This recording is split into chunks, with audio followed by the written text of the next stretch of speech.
Price Lord. நம்ம தொடர்ந்து ஈட்டியல் ஊழியத்தினுடைய ஊழியங்களை குறித்து நம்ம பார்த்துக்கிட்டு இருக்கோம். இப்பொழுது வந்துட்டு 15/7/2017 அன்று நடந்த ஒரு ஊழியத்தை குறித்து தான் பேச போகிறோம். அன்றைக்கி பார்த்தீங்க அப்படின்னாக்கா அம்பத்தூர் ரயில்வே ஸ்டேஷனில் வந்துட்டு கிறிஸ்டோபர் அண்ட் சேகர் அப்படிங்கிற ஒரு 2 பேரை வந்துட்டு நாங்கள் போய் மீட் பண்ணியிருந்தோம். ஸோ அவங்கள பார்க்கும்போது அவங்க வந்துட்டு ரயில்வே ஸ்டேஷன் ஓரத்தில் ரொம்ப நாள் வந்துட்டு குளிக்காமல் ரொம்ப டர்ட்டியாக இருந்தாங்க.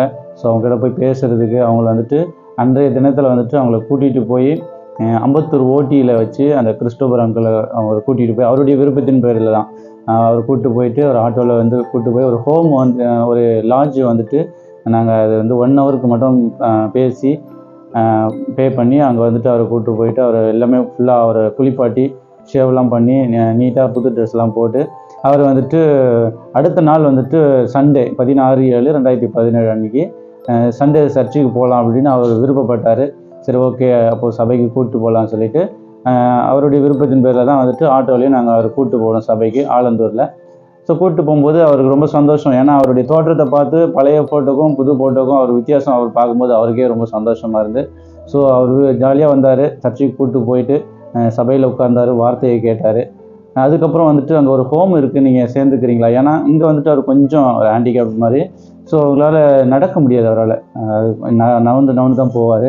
ஸோ அதனால் வந்துட்டு அங்கே ரயில்வே ஸ்டேஷனில் ரொம்ப பாதுகாப்பற்ற ஒரு சூழ்நிலை. அதனால் நீங்கள் ஒரு ஹோமில் வந்துட்டு சேர்ந்துக்குங்க, அங்கே எல்லாமே பாதுகாத்துவாங்க, சாப்பாடும் கரெக்ட் டைமில் கொடுத்துருவாங்க அப்படின்னு சொன்னதுனால அவர் ஒத்துக்கிட்டார்.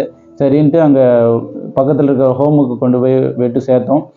ஒரு 2 நாள் இருந்தார். அதுக்கப்புறம் வந்துட்டு அவருக்கு கம்ஃபர்டபுளாக இல்லை அப்படின்னு சொல்லிட்டு ஒரு சில காரணங்களால் அவர் வேண்டான்னு சொல்லிட்டாரு. ஏன்னா அவருக்கு அந்த பாத்ரூம் ஃபெசிலிட்டி அதெல்லாம் வந்துட்டு அவரால் வந்துட்டு மேனேஜ் பண்ணிக்க முடியல. இதுனா எனக்கு ஃப்ரீயாக இருக்குது அப்படின்னு சொல்லிட்டு அங்கேருந்து அவர் போகணும்னு சொல்லி விருப்பப்பட்டதுனால சரின்ட்டு அவரை வந்து அந்த ஹோம்லேருந்து கூட்டிகிட்டு வந்தாச்சு. தொடர்ந்து அவரை அங்கே வச்சு பராமரிக்கிறதுக்கு முடியாமல் போச்சு.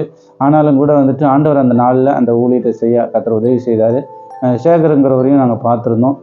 அவர்கிட்டையும் பேசி அவரை வந்துட்டு அவருடைய சூழ்நிலைகள்லாம் அறிஞ்சு அவருக்கும் ஒரு நல்ல ஹோமில் வந்துட்டு அந்த வந்துட்டு அவரை வந்து ஸ்தாபிக்கணும் அப்படிங்கிற ஒரு எண்ணத்தில் அவங்களை கொண்டு போகணும். ஸோ அதே போல் தான். ஏன்னா இங்கே உள்ள மக்கள் என்ன பண்ணுறாங்க, தங்களுடைய ஃப்ரீடமாக இருந்து பழகிட்டாங்க. நிறைய ஜனங்களை பார்த்துக்கிட்டு அந்த மாதிரி நிறைய விஷயங்களை அப்பப்போ வந்துட்டு சாப்பாட்டுக்கு வந்துட்டு யாராவது கண்டிப்பாக உதவி செஞ்சுக்கிட்டே இருப்பாங்க. தன்னார்வலர்கள் வந்து உதவி செஞ்சுக்கிட்டே இருக்காங்க.